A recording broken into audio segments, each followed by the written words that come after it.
हुजूर अलैहिस्सलाम गुजरे, एक शख्स अपने भाई को हया के बारे में वाज कर रहा था, तो आका करीम ने फरमाया दाहु फ़इन्नल हया मिनल ईमान, छोड़ दे इसे, हया वैसे ईमान से है, ये तुझे सिखाना नहीं पड़ेगा, खुद ब खुद आएगा। तो हया ईमान के साथ जुड़ी हुई चीज़ है, एक चीज़ आई तो दूसरी चीज़ भी साथ ही मिल गई। तो अगर हया रुखसत हो गया तो ईमान का भी कबाड़ा हो गया। और हया के जौहर को छीनने के लिए नादीदा हाथ काम करते हैं, वो इसलिए करते हैं कि हया के साथ ईमान जुड़ा हुआ है। जब हया बाख्ता हो जाएंगे तो ईमान से भी इनको खाली कर देंगे। इनको यूं कहना कि तुम काफिर हो जाओ, इस्लाम छोड़ दो, कोई भी नहीं करेगा। तो बेहतर नहीं है कि इनको हया से खाली कर दें, तो वो साथ पीछे पीछे साथ ही चली आएगी चीज़। तो अब दुश्मन की ये चाल ये है कि ये मुस्लिम काफिर तो नहीं होंगे, लेकिन इस तरह किया जाए कि इनको मुसलमान भी न रहने दिया जाए।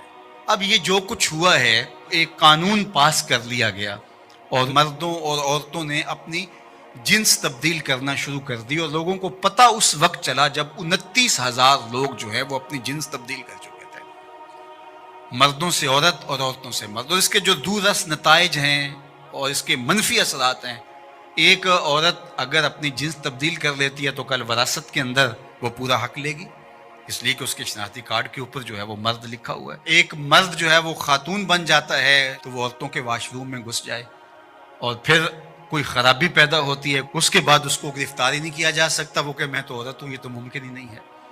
तो बताओ क्या होगा, मुआशरा किस समझ जा रहा है, किस रुख पे जा रहा है। ये हमने कभी सोचा था? जिस मुआशरत की इस्तिलाहात में हया आता है, जिस मुआशरत की इस्तिलाहात में तकवा आता है, जिस मुआशरत की इस्तिलाहात में इफ़्फ़त, पाक दामनी, इस तरह की इस्तिलाहात हैं जिस कौम की, उस कौम के ऐवान बाला में और ऐवान ज़ीरी में ये करारदाद आती है, फिर बाकायदा ये कानून का हिस्सा बनता है और फिर बाकायदा अमली तनफीज़ होती है। और जिन NGOs ने करोड़ों नहीं अरबों रुपए उठाए हैं, वो रिपोर्ट पेश करते हैं कि हम 29,000 के फिगर तक पहुंच गए और आगे बढ़ रहे हैं। शबखू मार दिया जाता है, लोगों को पता ही नहीं चलता। जो 22 करोड़ अवाम ने नुमाइंदे भेजे थे, वो इतने बेखबर थे कि वो वहां बैठ के जो है वो चाय के कप की चुस्कियां लेते रहे और डेस्क बजाते रहे, उन्हें पता ही नहीं क्या हो गया। जो बड़े इन उमूर के मार थे, उनको साल साल बाद पता चला कि ये क्या हुआ। तो ये मुआशरत को उस गंदगी में, उस गलाजत में धकेलने के लिए सब कुछ किया गया, उसको कानूनी तहफ़्फ़ुज़ फराहम कर दिया गया। हम जिन्स परस्ती की तरफ, और न जाने वो लफ्ज़ नामानूस है हमारे लिए, लेकिन अब वो सिरायत कर गए इस मुआशरे के अंदर, इस पर बात होती है। और हम कहाँ गिर गए हैं, किस गड्ढे में गिर गए। हम इंसान हैं, ये तो चौपाए भी नहीं करते। जो आज मगरब कर रहा है, वहाँ के संजीदा तबके भी उस पर आवाज़ उठाते हैं, वो भी सर पकड़ के उनके दानश्वर कहते हैं ये किस समझ जा रहे हो, चूँकि जमहूरी नज़म है, जहां ज्यादा लोग वोट डाल देंगे वो हो जाएगा, लिहाजा उस वजह से वो मजबूर है। लेकिन वो कहते हैं ये क्या हो रहा है, ये कैसे मुमकिन है। अल्लाह ताला ने कुरान मजीद में इरशाद फरमाया उलाइका कल अनआम बल हुम अदल, इंसानों की अक़दार से बरगश्तगी और उनका अखलाकियात से दूर हो जाना, और उसके नतीजे को अल्लाह ताला बयान फरमाता है। तमसील के तौर पर चीज़ बयान फरमाई कि ये लोग चुपाए हो गए हैं। उलाइका कल अनाम, ये चुपायों की तरह है। आगे फरमाया बल हुम अदल, बल्कि ये चुपायों से भी बदतर हो गए। आपने कभी नहीं देखा होगा कि किसी नर चौपाए ने नर चौपाए के साथ जुफ्ती की हो। जब जिनसी ख्वाहिशात पैदा होती हैं तो वो अपनी मादा को तलाश करता है। कभी नर नर से जुफ्ती नहीं हुआ होगा, लेकिन इंसान जब अखलाकियात से गिरता है तो वो इतना गंदा और बदतमीज हो जाता है कि ये तमीज़ भी ख़त्म कर देता है जो चौपाए भी रखते हैं। तो यह है चौपायों से भी बदतर हो जाना। गलीज गंदा अमले कौम लूत इसकी ज़िंदगी का हिस्सा बन जाता है। और बंदे के पल्ले बचता क्या है, उसके पास रहता क्या है जब वो इतना गलीज हो जाए। उसकी रूह भी जख्मी हो जाती है, उसका बातिन और ज़मीन भी दाग दाग हो जाता है जब उसकी नज़र में गलाजत आती है। अच्छी जाए कि वो अमली तौर पर गलाजत किस दर्जे पर पहुंच जाए। तो ये चुपाया नहीं कुरान ने कहा, बल्कि चुपायों के यहाँ भी एक तहजीब का दर्जा है, उसको क्रॉस वो भी नहीं करते, लेकिन ये चुपायों से भी बदतर हो गए। तो क्या जो चुपायों से भी बदतर होंगे उसका ततब्बो करेंगे? जो चुपायों से भी गंदे हो जाएंगे, क्या वो एक इंसानी मुआशरे का शियार हो सकता है? और कितनी बदबख्ती ये है کہ اس طرح کے قانون دنیا کی پارلیمنٹس کے اندر جو ہے وہ پاس کیے جائیں گے، باقاعدہ حکومتیں اس کو سرپرستی فراہم کر رہی ہوں۔ بد تہذیبی کو تہذیب قرار دے دیا جائے تو اس سے بڑی بد تہذیبی کیا ہے؟ گندگی کو، غلاظت کو اگر گلاب کہہ دیا جائے تو اس سے بڑی بد تہذیبی کیا ہوگی؟ تو یہ معاشرت کی گندگیاں ہوتی ہیں، لوگوں کے ذہن کے اندر پنپنے والی گندگیاں مجسم روپ میں آ جاتی ہیں، اور وہ معاشرہ پھر انسانوں کا معاشرہ نہیں رہتا، وحشیوں کا معاشرہ ہو جاتا ہے، بلکہ وحشیوں سے بھی بدتر معاشرہ ہوتا ہے، بل ہم عدل کا عملی روپ بن جاتا ہے۔ تو وہ معاشرہ چاہے کلمہ پڑھتا ہو، وہ معاشرہ چاہے بظاہر نمازیں پڑھتا ہو، وہ معاشرہ چاہے اپنے آپ کو کہتا ہو کہ میرے جیسا زمانے میں کوئی نہیں ہے، وہ گندہ ترین معاشرہ ہوتا ہے۔ تو مغرب کے اندر تو یہ چیزیں عیب نہیں ہیں، وہاں تو باپ اور بیٹی کا رشتہ بھی عیب نہیں ہے، وہاں تو جو ہے وہ دادی اپنے پوتے سے حاملہ ہو جاتی ہے تو وہ عیب نہیں سمجھا جاتا وہ اس معاشرے کے اندر۔